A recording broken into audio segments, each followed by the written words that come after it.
Hello there, and welcome to another episode of Bloodwatch. That's two in 2 weeks, guys. That's pretty amazing. Yes, I am here today to talk to you about World Eaters. Went to a RTT last week with a list, and you might have seen that video already. And yeah, I went to a GT this weekend, the Nottingham GT, a solid 390 players. And yeah, it was good fun. I really enjoyed playing Vessels there. I've got some stories to tell. I've got some games to break down and digest. And with you guys here, it would be great if you could feedback, give me your thoughts on those games. And of course, like and subscribe because we are a channel that wants to grow and thrive. If more and more people watch this show, then I'll keep doing them. So happy days. Very cool. So yeah, let's get right into it. I was at the Nottingham GT. It was 5 rounds on UKTC terrain. I've got the maps here, so you'll be able to see what that terrain set looks like. It was in Nottingham. Imagine that. And there was 390 players signed up. I think about 360 ended up playing. There was quite a lot of dropouts, or only 360 got to 2 days of games. So yeah, there's a few dropouts here and there. But you know what? That is life. That is life. So let's get into the list I took.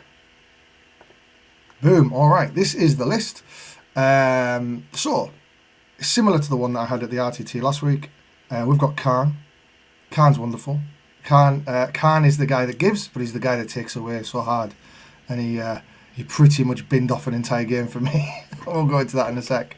We've got Lord Invocatus, the lesser, normally the one we like to take in the index detachment over the Juggerlord, but the Juggerlord's so much better in this new one. But you still want to keep Lord Invocatus for that wonderful scout. It scares your opponent to death. It's still a bunch of damage to attacks, and yeah, it's kind of fun. We've got the Prince, and I've given him the gateway enhancement so he can go through walls and units, which is important. And never came up, but it should, and that's one of the learnings actually. We'll go into that in a bit. We've got the Master of Executions. Yeah, one of the things I might change, but we'll talk about that in a bit.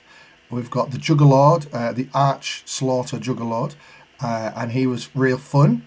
I think that's probably one of the things I need to learn how to use a lot better. He would generally go and kill something and then stand on an objective, because all wanted to move the other unit that he would probably attack something with off the objective. We've got 2 units of 10 Jackals there. So Jackals are just great. 10 Berserkers and 1x5 Berserkers. They normally would interchange between Kharn and MOE, but I have to say I generally put Kharn with the 10 and the Master of Executions with the 5, and that kind of neutered the Master of Executions, to be quite honest.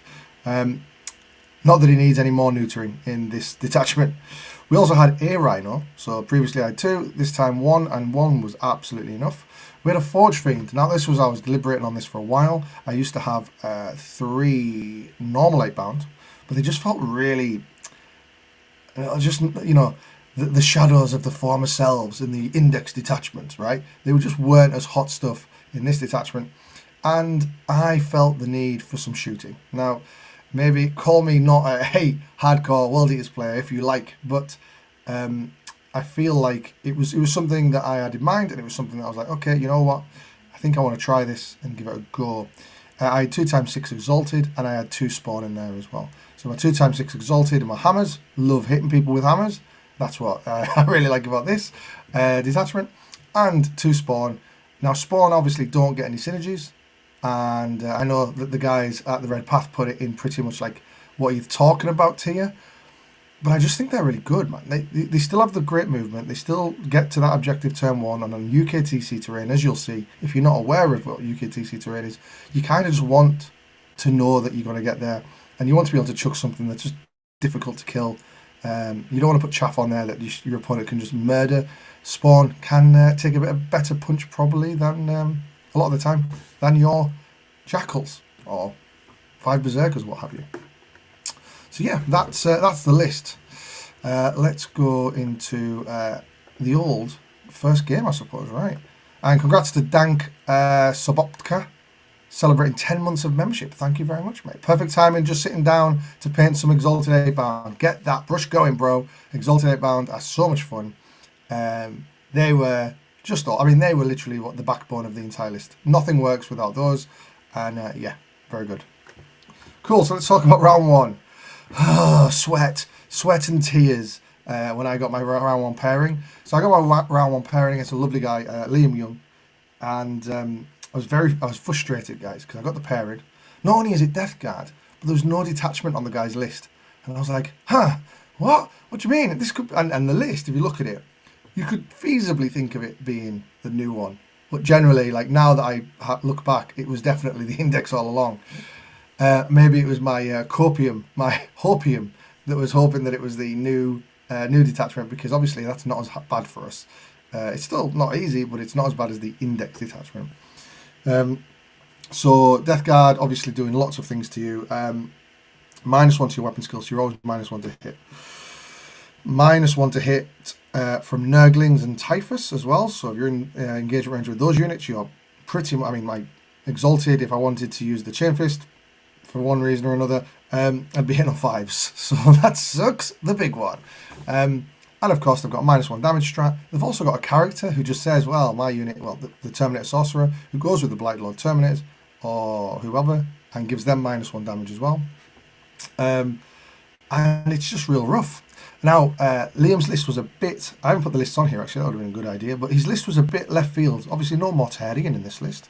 We had 10 Blight Lord Terminators. We had 2 units of 3 Death Shroud, both with one with Typhus, one on flying solo for a deep strike in, and we had 4 times 5 Plague Marines. We had 2 Rhinos, and here's the other thing that they had that was really like playing on my mind: 3 Brigands.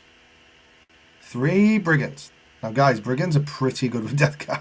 If they -1 to your toughness, and the Brigand strength 6, he's wounded Marines on 2s. That's pretty sweet. It's pretty good. So yeah. No, Liam really thought I was list. He'd actually taken a similar list to Manchester last year, and kudos to him, he plays the shit out of it. So he absolutely bodied me, and to be honest, I deserve to get bodied in this game. Let's have a look. So this is the layout. It's Terraform and Swift Action, so you can advance on objectives and do actions, right? Great. If you go first, you're really incentivized to just push forward, get onto that objective, terraform it, and say to your opponent, what now? Are you going to deal with this? Or are you going to try and make it a 5-turn game and score all your points at the end? You can't really play that passively. So, we are looking here. Let me see if I can get the old laser pointer. Boom, let's go. So, this is kind of, broadly speaking, the deployment. So I had my, what did I call this? A Ball of Death here. Yeah, so A Ball of Death here. So my A Ball of Death is essentially the Demon Prince, who's giving everyone the 4-up around him, well, giving the Exalted the 4-up around him, 4-up invul. So the 2 units of 6 Exalted. It's got Lord Invocatus there because he wants to give them Scout if I go first. And what else do we have in there? That was pretty much it. And then, over here I had my Forge Fiend, because that was the other thing that I thought would be quite interesting. Because what I wanted was the Forge Fiend to kind of hopefully keep those 2 of the 3 Brigands in check. Now I had to guess which side he was going to put the Brigands. I thought he'd have put 2 over here to push through this bit or defend here, but he actually put them both over there to really go after my safe expansion. And boy, did Liam go after my safe expansion, guys. It was rough. It was terraformed for turn 1. It was awful. We did have some OC here to try and deal with it. We had some bits, but we just couldn't get enough on. So turn 1, what Liam did is he got his 2 units of 5 out the Rhino here and advanced them onto here. One of them essentially got pretty much here, so as a line across there, and then the other ones were back here, nice and safe, terraforming the shit out of my natural expansion. So you think, okay, well, just charge him, it's fine. He put a Rhino here, or he put the Rhino, maybe he advanced it round, or maybe it was here, the Rhino actually, and it came up here and basically blocked me getting past. So between the Plague Marines that were standing here, the Rhino, I couldn't sneak in this way into the objective. So why couldn't I go this way? Well, the charges was quite hard. We had Typhus and some of his Terminator buddies here. just kind of threatening a heroic, and of course, cultists. So we had cultists in here. They scouted onto there. They advanced 6 and basically put a line of bodies across there. So the only way I could get through was to run around into this L, go through the L like this, and then charge into the Plague Marines around here. But then I got heroiced into by Typhus. And I just thought, I am going to lose that unit. It's going to be real rough.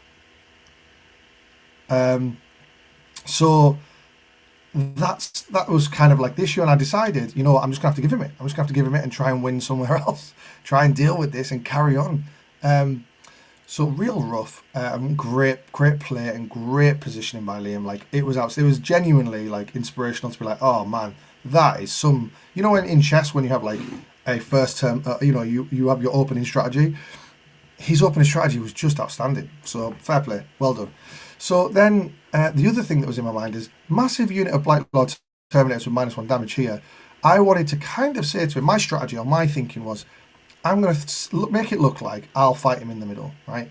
So that he pushes these guys up here or into this building, and then I'm just going to go either that way or that way, depending on what the opportunity is.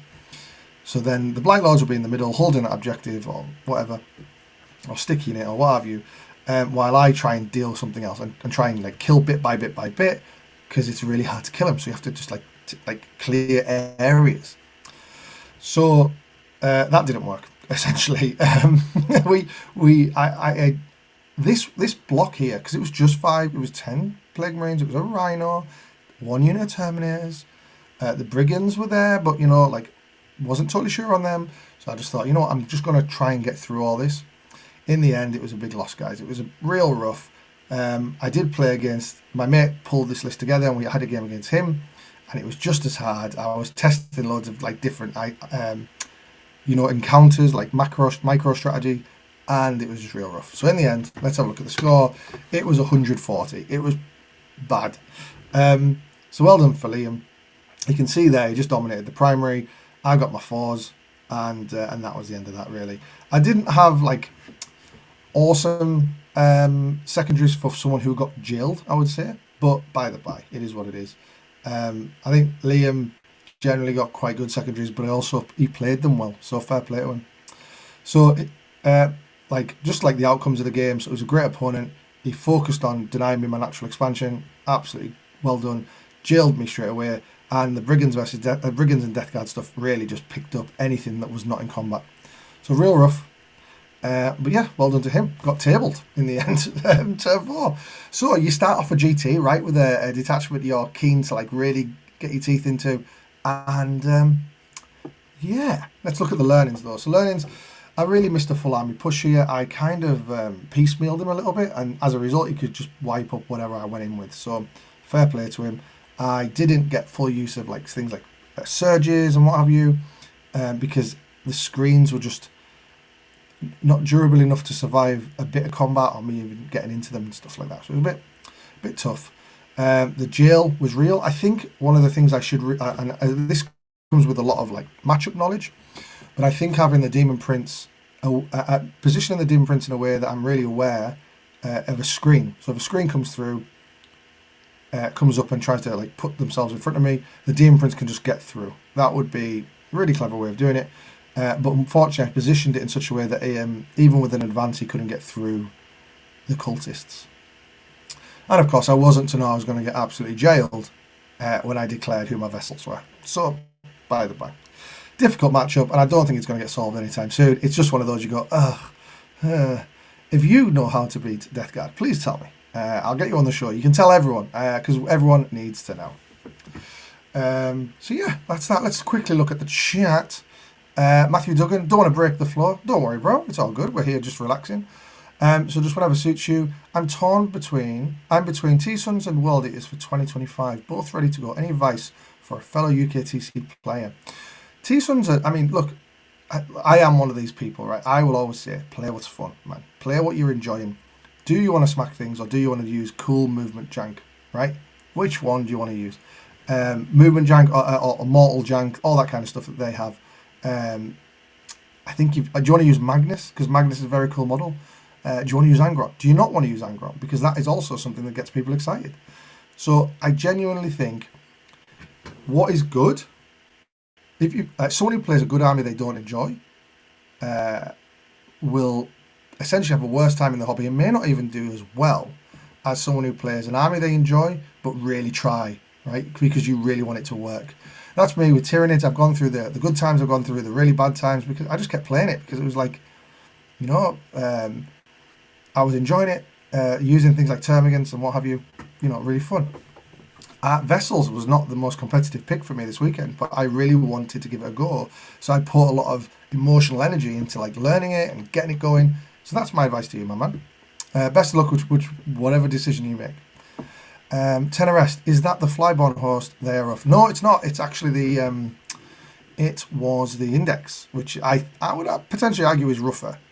But not saying that the Flyborn host is easy. I would have preferred to go into that though, for sure. All right, let's get to the next round. Okay, so we've got battered round 1.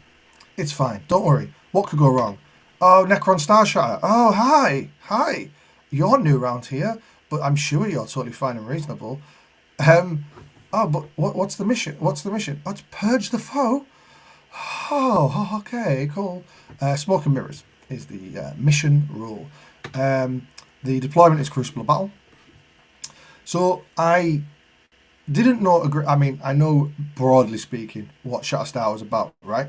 It's fine. It's all about shooting, except Colin, who I played, great guy, super guy, really cool, really good sportsman. Big fan of him. He brought like a weird mix of. He didn't have the Silent King. He instead spent those points on melee units to counterpunch, and it made the entire scenario really tricky to deal with. So what we have, my Ball of Death was here. So the idea being in the UKTC, if you don't know UKTC, you kind of scout into here and against this wall. And what you can say is I'm an inch away from this wall, so you can't charge me. In interactive, very nice.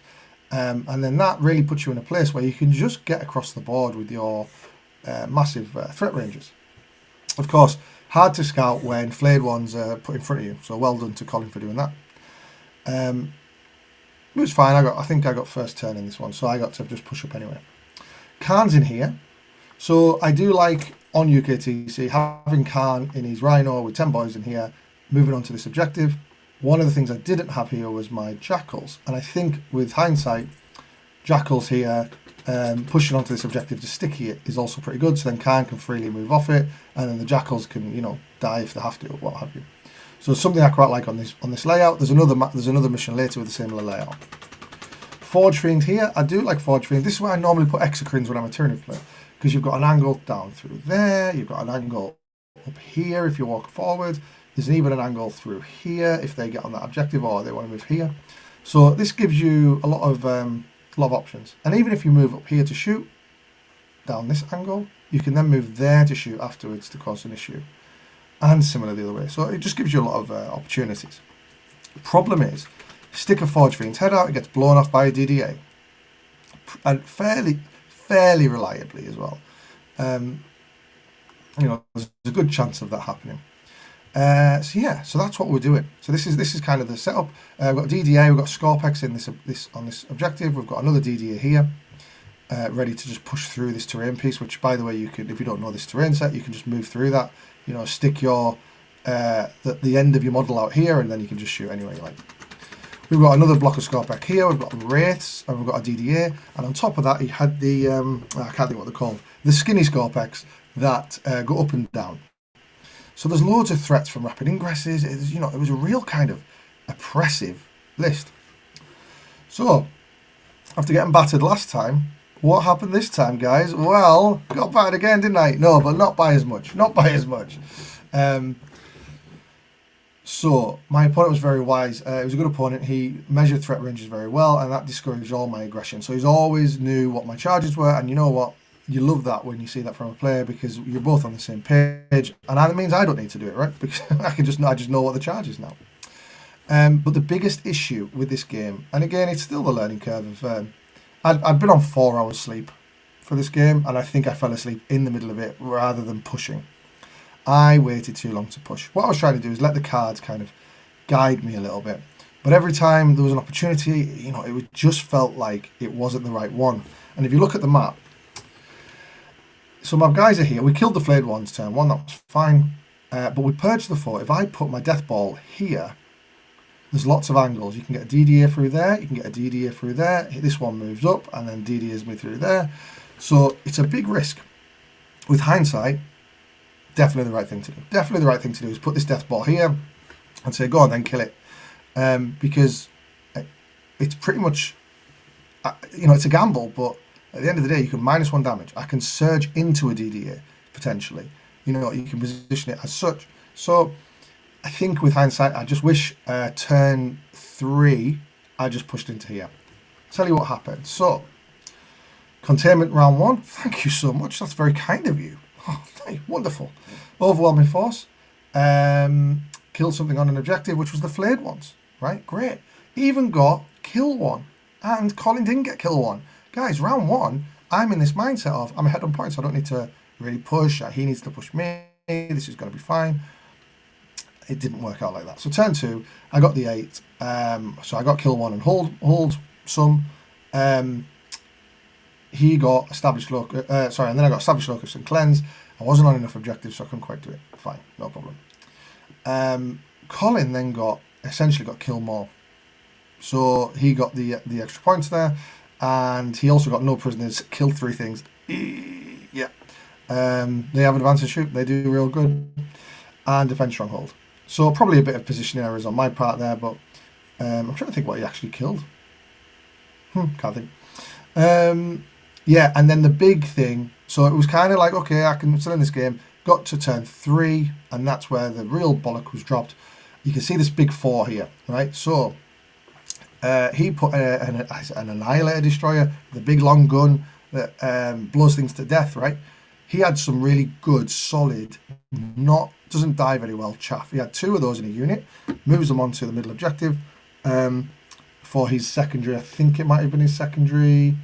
I'm not sure. He put it on there, maybe just to try and push for hold more, right? I put Kharn and 10 Berserkers out to go and deal with it. He kills a bunch of the Berserkers, and basically Kharn's left, right?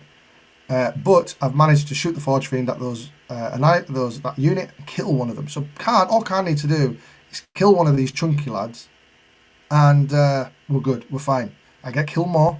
I think it was area denial, and I get no prisoners.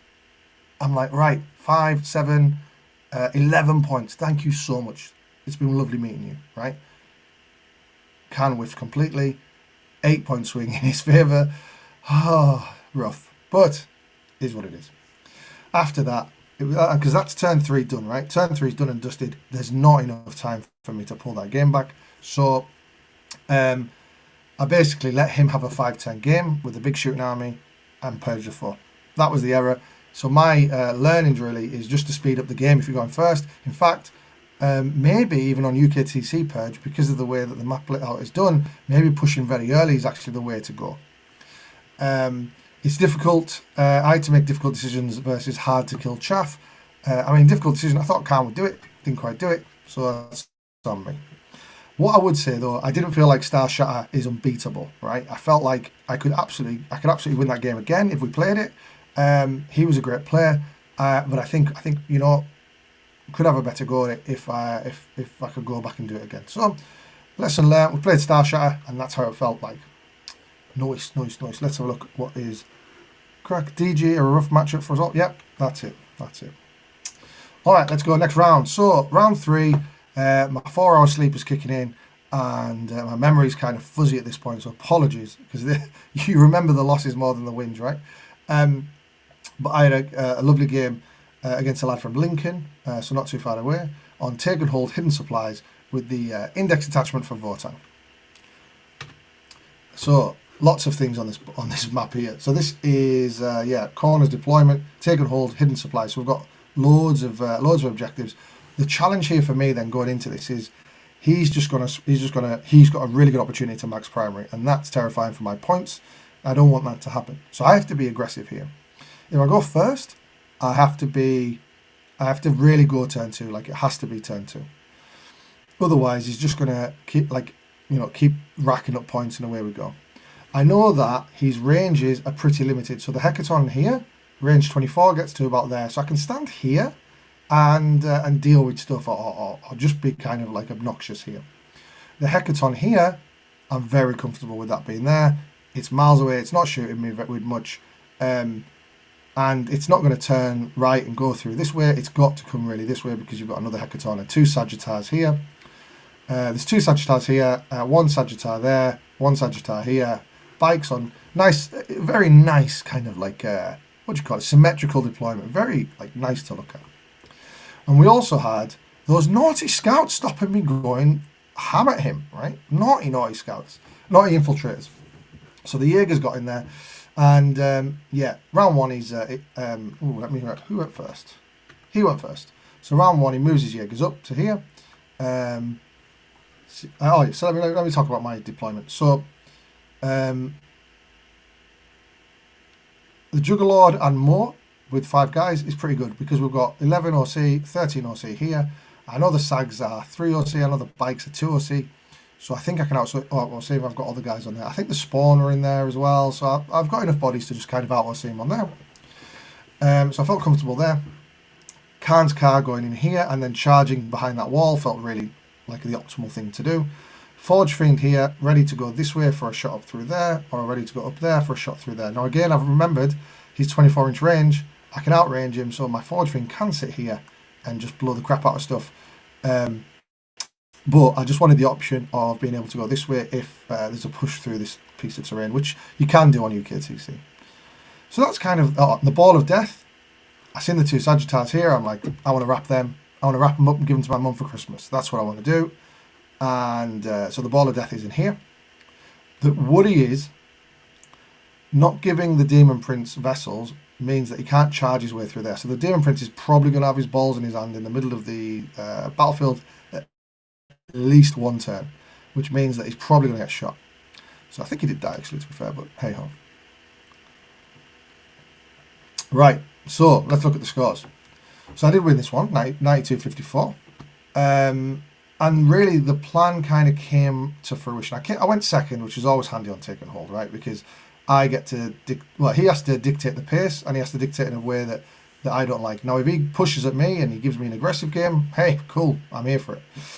I think the error was that screen. The Jaegers came through and screened, but that actually made it good for me because then I could kill them and then consolidate onto the objective and get hold 2 on my second turn. And I think when you are screening a combat army, I think you need to have backup or at least threaten an Overwatch or threaten something behind it. And I think that's probably the error that he had. He had awful secondaries. Oh my god! Like turn 1, bring it down, mark for death. Awful, shocking. Then recover assets and engage, and which are fine, but it's not necessarily what I wanted to do at the time. You got to extend battle lines, to be fair. Establish locus, and then after that, it was just pretty rough for him. I had, by the looks of it, I had okay secondaries. You know, established locus turn 1 is fine, I guess. I mean, you can see how the game went when you got behind enemy lines and you've got 4 points in it, turn 2. So that was the key, especially like the key incentive to go ham at him, turn 2. We got round the back of those Sagittars and touched as many things as possible so there was no fallbacks. And that was that. The old fallback, no fallback trap. The fighty boys jumped out of it, the ones that fight on death, but I managed to mop up most of them with the Forge Fiends, which felt good. So yeah, overall, like, I mean, you know, then you're getting containment late in the game when you've got people holding on objectives, and that's fine. So yeah, and then obviously Votan hate damage too, like they really don't like it. So let's look at the learnings for this though. So there are some good learnings here. So defending your natural expansion with a solid purge unit is great. Solid purge unit. Don't know what that means. So I think that's just like having yeah, I don't know what that means. Anyway, the sticky strat though, this is the key learning from this one. On hidden supplies, right? On take and hold. The sticky strat is massively undervalued. It's a good strat, man. It's a good strat. Yes, it's not I die an objective. Now you've got to you know, I sticky the objective. It's not as good as that. But one of the things you do with it, there's numerous times I wish I had the CP to do it. Maybe that's the problem with it because you want to use it on reroll wounds against vehicles, what have you. But I did it in this game, and it scored me 15 points, or something like that, right, throughout the game. So over the moon with that. And in terms of more of a, I suppose, micro strategy with the blessings, obviously the advance and charge is what I found myself doing in nearly every game was field up in, +2 move, advance and charge. Because what that does is it keeps your opponent absolutely on their toes, kind of shitting themselves, going, okay, you could just get all over this board if you wanted. Once you're there, once you're in position, and you should get in position because you're, you can surge and what have you. And once you're in their deployment zone, it's real awkward for them. Then you just turn that all off, 6+, and then you do the feel no pain, lethals and sustained, and just keep pressing that over and over again. I know what that should say now. That should say surge unit. So defending your natural expansion with a solid surge unit is great. So Kharn was on that objective that I mentioned before in his clown car, and made it so the Sagittarian and the bikes couldn't shoot him, because if you want to stand on the objective, I'm just going to surge into you. The surge was probably the most powerful strat of the entire weekend, so make use of that. So yeah, that was that game. So that was the end of day 1. I'm 1-2. I'm feeling pretty rough. I'm telling everyone how terrible this detachment is then, but it's not. I was just a bit annoyed at being 1-2. Then we go to game 4. After a good night's sleep, we got Tyranids on Invasion Fleet. So all the sustained against infantry on Burden of Trust prepared positions. All right, so this is how it's set up. So it's corner deployment again, and Burden of Trust, which is super awkward, especially when there's a Norn, because the Norn's just going to get you 8 points if it gets onto the objective turn 1. We've got Von Ryan's Leapers, which for some reason, the lad I was playing, lovely guy, is in our Discord, super cool guy. And unfortunately, he's playing me. I know a lot about Tyranids, so I was like, okay, I know how to beat this, I think. But he had a really cool list. We had 2x20 gaunts here, so gaunts in here, gaunts in here. We had Von Ryan's Leapers and Von Ryan's Leapers there. On this flank, we had a Hive Tyrant and a Maleceptor. And on this side, we had the Norn. We had a Maleceptor in here as well, I think. But the interesting one here was the Exocrine and T-Fex there. We had another Exocrine in reserve. I think that was it. So, yeah, this is what we're looking at. So what my strategy was here, again, similar thing, right? On this layout, I can get into this terrain piece here and just go ham and get into his deployment zone. Get into the deployment zone with a death ball and stay there and surge into anything or stop things falling back. That is the plan. We've got Kharn coming and pushing this objective, and we've got the Spawn, Lord Invocatus and more going this way. And what I realised was this wasn't enough OC to take it off a Norn, because I couldn't get enough bodies on the objective in this little corner. So, you know, I suppose the learning here is I conceded this objective to the Norn, and then a lot of my army was stuck there because I didn't want to come out and get blown to bits by an Exocrine or what have you. So there's that. What else we got? The Forge Fiend's in the same place, so we're fine. What happened next? The result was 81-58. So here the Burden of Trust was pretty good. I missed out on a bunch of points on primary because I didn't stick in objective, and that's a massive kind of annoyance for me, because it would have meant I'd max my primary. So by the by, but secondaries were pretty good. I think they were pretty good for both of us, so that was fine. I considered a turn 1 push, but I waited until turn 2, and I think that was probably the right thing to do. What I did actually was for the first time on UKTC terrain, I staged behind these 2 blocks here. I was always a bit nervous of staging behind here because you can always cut an angle. But the Maleceptor's range is 18, so it wasn't getting down to this angle here. The Norn could only get to there and couldn't see past this corner. Exocrines and T-Fex were there. And I was like, I could just put a unit of 6-8 bound here, a unit of 6-8 bound here.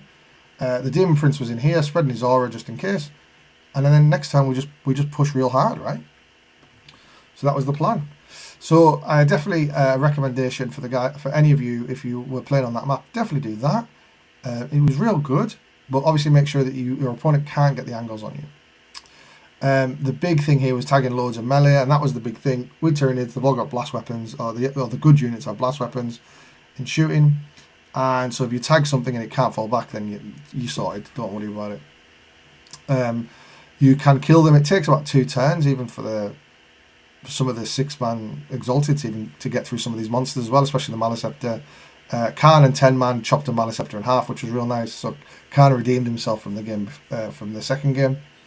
And yeah, basically swept across the board. So it's what was nice is just attacking one corner. So I really pushed hard into here because the Exocrine and T-Fex couldn't get an angle on anything behind this wall, and the Norn's out of play over here somewhere. So you just go on the left hand side, push right through into the deployment zone, and then keep tagging, keep killing.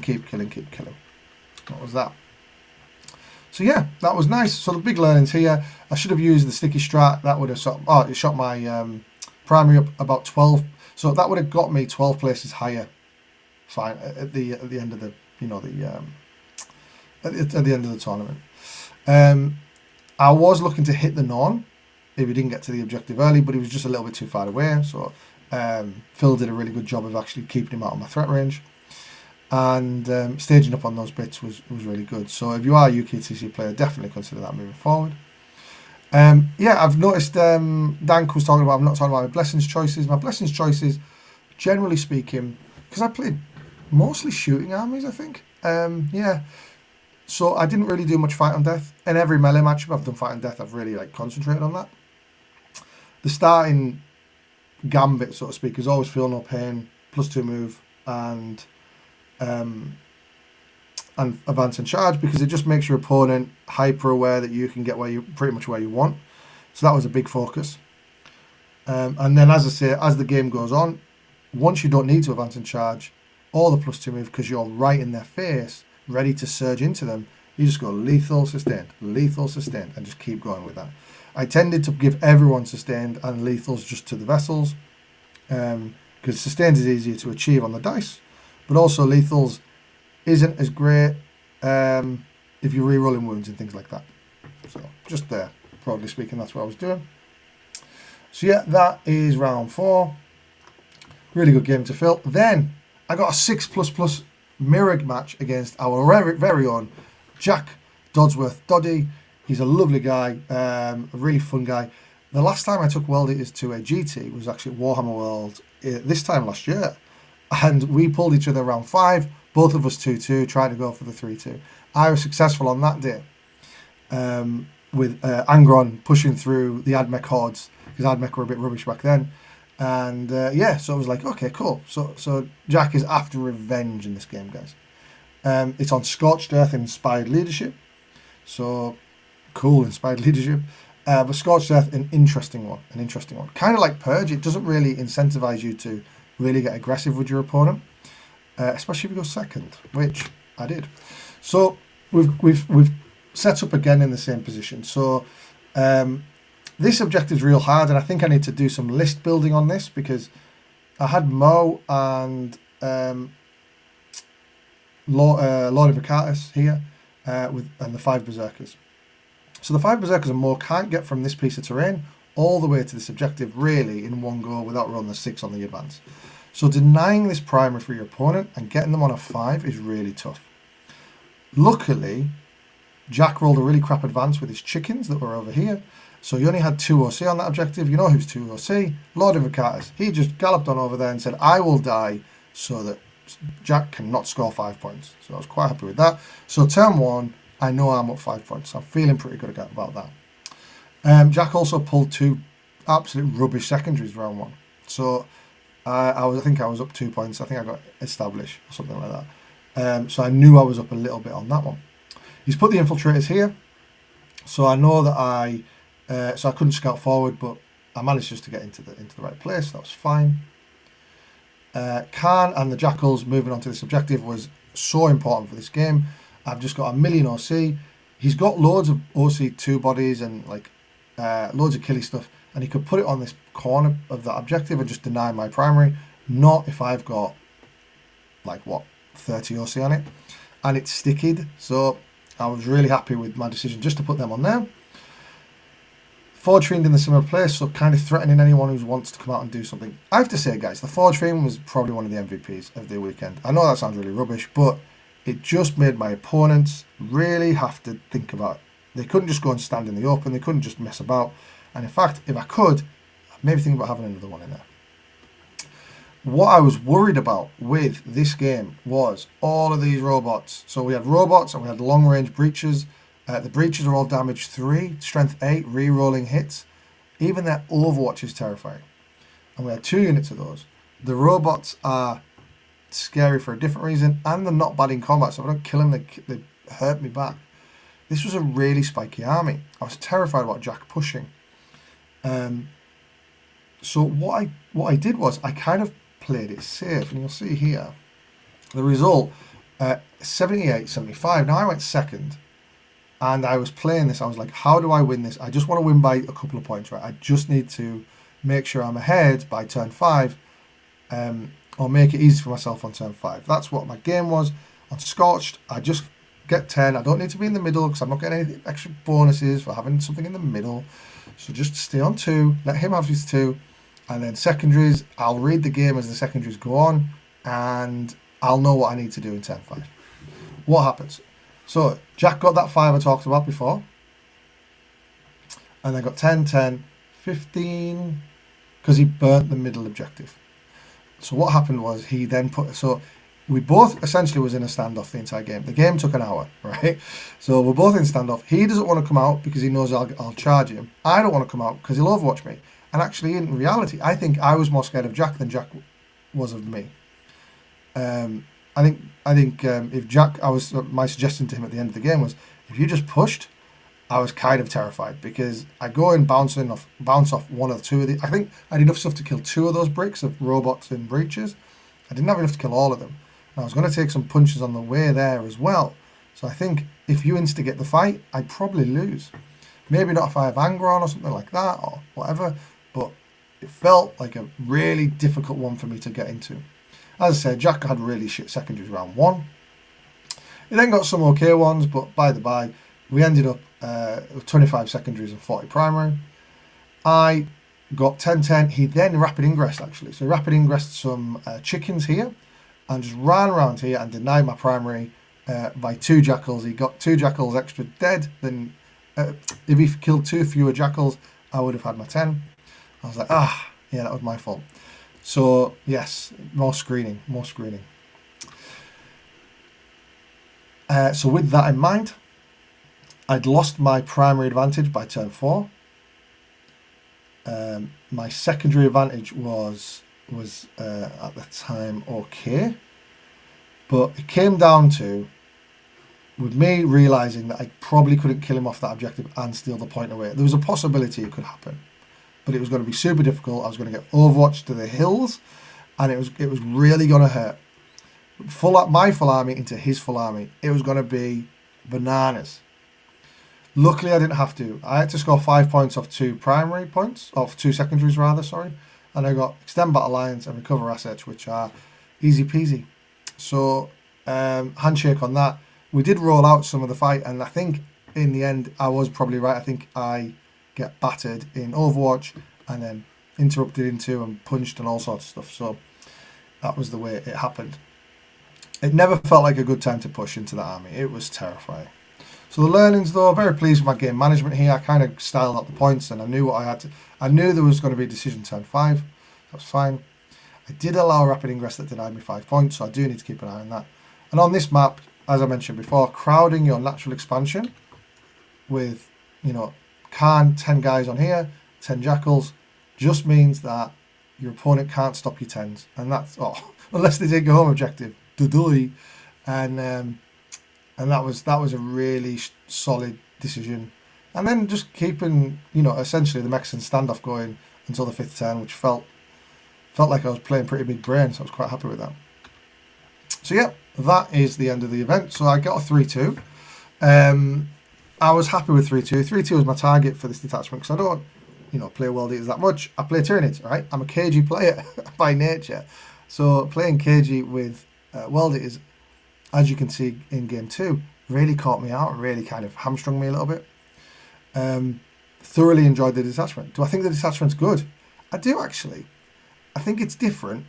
I think the surge on every unit is just so terrifying for your opponent because you can put them in trying to make them make bad decisions. So that was my thinking there. It's great using Berserkers. I mean, I very rarely use the +1 strength and +1 AP because Kharn tends to do the damage for them. They provide the OC, they kill chaff, stuff like that. That was nice. In fact, let's go back to the list and see what my favourite things were in the army. Right, here's a list. So, Kharn was great. He let me down that one time, but the rest of it, I have to say, was great. Given that the unit reroll once to hit and wound is really cool. Obviously, Berserkers are just a bit bad if you compare them to things like Legionnaires and stuff, but it feels like they're just delivery tools for the for the characters and OC. And actually having Kharn with a lot of OC with him is really nice. Again, that sticky strat. You charge onto something, you kill a model, and then you sticky the objective with your 21 OC that you have. Feels nice. Feels good. And I think that's something I'll definitely lean into more if I use the detachment again. Demon Prince with Gateway was good. And Dara on the Red Path does say, it's really hard to figure out how to use the Demon Prince. It really is. The twos to hit, man, on 6 attacks. The amount of times I roll 2 1s and I'm like, oh man, this is going south. Rerolling wounds is really nice with the dev wounds when you charge, but it's so many points. He was great because he gave the guys a 4-up invul. He gives the Exalted a 4-up invul. He's one of those I begrudgingly take him. I'm probably a little bit coloured by the fact that I just painted him, so I wanted to use him. Yeah. One thing that probably will come out is Moore. Moore is fine. He gives the unit fight first, that's fine. But I never wanted to put him with a 10-man because I wanted Kharn to go and batter something. In a combat matchup, maybe I put him with a 10-man because then he threatens that heroic. And I've definitely had that be good in matchups prior to this with this detachment. But if he's not in the 10-man, he's pretty lame. Whereas if Kharn's in the... So if Kharn's with the 5-man, it's still a good unit. If Moore's with the 5-man, it's not a good unit. So it's just 11 OC. And the amount of times that Moore in this... I mean, I played a lot of shooting matchups.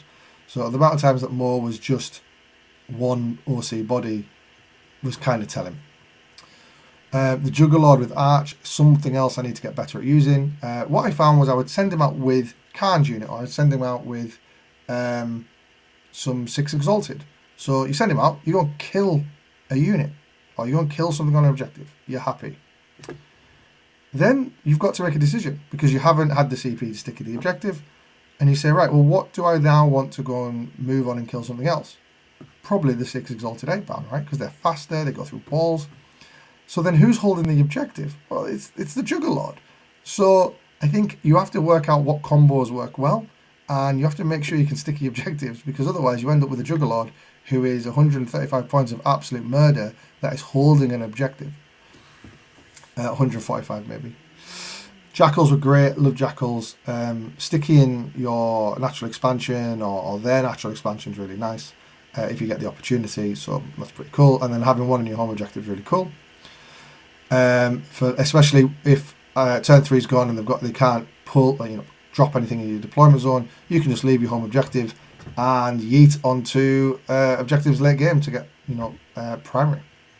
10 Berserkers, big fan. Was I a big fan of 10? Yeah, I was because the OC matters. 5 Berserkers, wasn't as big a fan on them, but they're okay. A Rhino was fine. Forge Fiend, man, I would have done so much worse at this event without that Forge Fiend. So much worse. I genuinely think I would have. I spoke to wonderful friend of the show, Sam Dickinson, very nice guy. Wonderful Worldies player. He was like, no, don't take the Forge Fiend. Don't take the Forge Fiend. It won't help you win difficult games. And as you can see, it never. But it did help me in other games as well. So yeah. 2 times 6 Exalted was just brilliant. Now talking with Aaron Wilson. Aaron took the Index detachment with Angron, and he's like, I want 3 times 6 Exalted. I want 3 times 6 Exalted. And I could totally see the appeal. I feel like it's really hard, especially on UKTC terrain, to use 3 6-mans in a way that isn't just going to get them either tripping over each other's feet or shot to death because you can't hide them anywhere. So interesting. I don't think I'd have a third unit of 6, but I can totally understand the appeal. And then 2 spawn. The spawn were fine. I would definitely keep them in the list. So yeah, that really is the end of the old. That's the end of the vid, really. Let's have a look quickly at the chat. Right. So thanks, B-Mob. B-Mob was my practice partner for the Death Guard game. So big thanks for saying great run, mate. He said that, by the way, not after I told you all that I won the last 3 games. He said that after I lost 2 games. So cheers, mate. Cheers, Ben. It was your practice that lost me the game. Man, that Death Guard game was hard. That Death Guard game. It's rough. Theo says, hi guys. Hey Theo, you were at the event. Did you do well, mate? How did it go? Didn't get to speak to you, actually.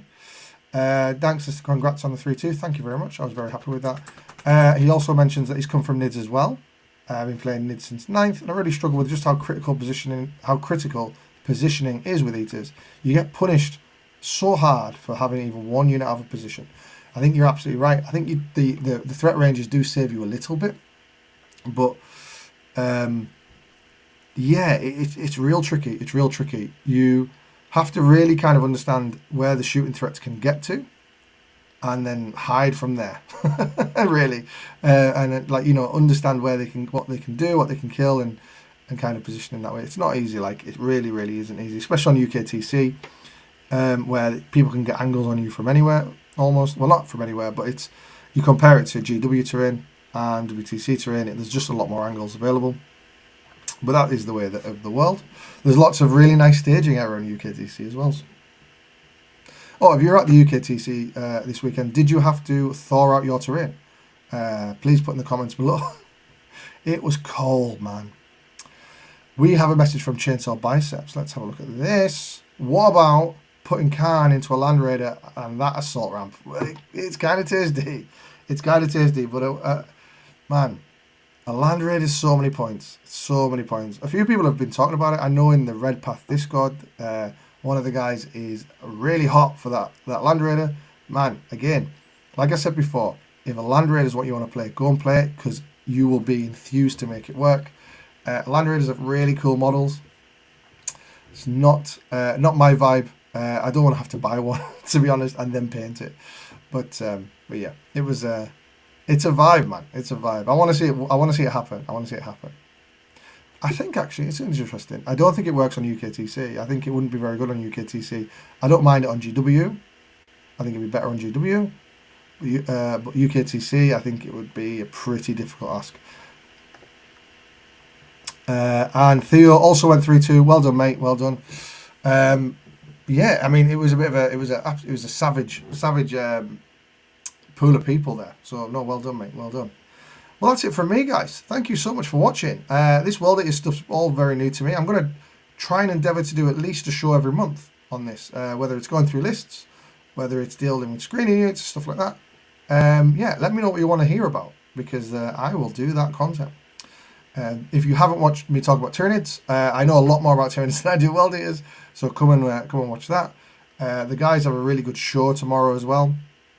If you're a bit more into some fun banter about named characters, so come and watch the guys talk about named characters tomorrow. And we also have a 6++ GT. If you don't know about that, that's pretty cool. We're doing a GT in March in God's country, in Barnsley, in the UK, in the north of England. I will be playing at it, but I will be probably providing colour commentary, hopefully on YouTube, or something else, probably maybe a judge. I'll probably be on job, so you'll be fine. Yeah, cool. And of course, come and join our Discord. If you want to join the Discord, just put in the comments. I'll put the link. It might be on the bottom of this description. But yeah, the Discord's wonderful. It's really good. We have a World Eaters section. We have King of the Ping starting soon as well, so that's going to be announced tomorrow. That's our online league. We're going to limit places this time, just to make sure that things run to time a little bit better, because it can drag on when you've got lots and lots of people to play. It's really nice. It's kind of like a old school Champions League format, so you have the group stages and then the finals after that. Very cool. Hope to see you there, guys. Have a great one, and I will catch you next time. Ta-ra.